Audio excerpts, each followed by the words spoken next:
श्री गणेशाय नमः। ओम नमो भगवते वासुदेवाय। जय श्री कृष्ण। कार्तिक मास महात्म की श्रृंखला में 20वां अध्याय। जय श्री कृष्ण। राजा पृथु ने कहा कि हे देवर्षि, इसके पश्चात युद्ध में क्या हुआ तथा वह दैत्य कैसे मारा गया, कृपा कर अब उस अद्भुत कथा को मुझे कहिए।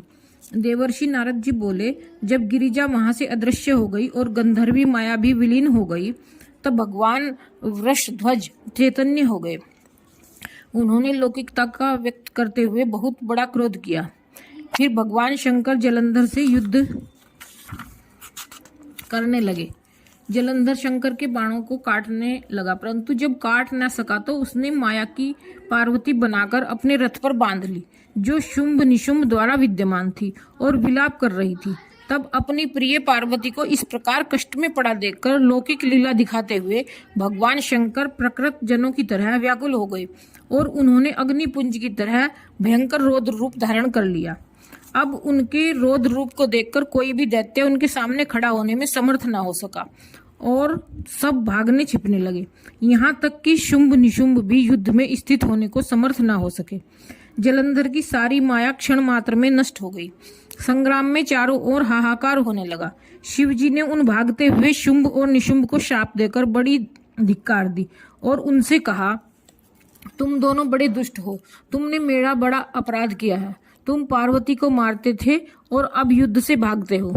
भागते को मारना पाप है, इससे अब मैं तो तुम्हें नहीं मारूंगा, परंतु गौरी तुम्हें अवश्य मारेगी। शिव जी के ऐसा कहने पर समुद्रपुत्र जलंधर क्रोध में अग्नि के समान प्रज्वलित हो उठा। उसने शिव जी पर घोर बाण वर्षा कर पृथ्वी पर अंधकार कर दिया।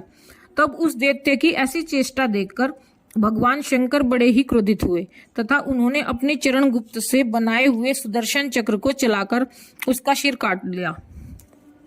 एक प्रचंड शब्द के साथ उसका सिर पृथ्वी पर गिर पड़ा और महान हाहाकार होने लगा। अंजन पर्वत के समान उसके शरीर के दो खंड हो गए। उसके रुधिर से संग्राम भूमि व्याप्त हो गई, सारी पृथ्वी विवल हो गई। शिव आज्ञा से उसका रक्त और मांस महागौरव में जाकर रक्त का कुंड हो गया और उसके शरीर का तेज निकलकर शंकर जी के शरीर में वैसे ही प्रवेश कर गया जैसे कि वृंदा का तेज गौरी जी के शरीर में प्रविष्ट हुआ था। जलंधर को मरा हुआ देखकर देवता गंधर्व और सब प्रसन्न हो गए।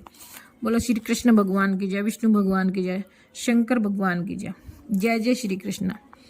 इस प्रकार कार्तिक मास के 20वां अध्याय समाप्त।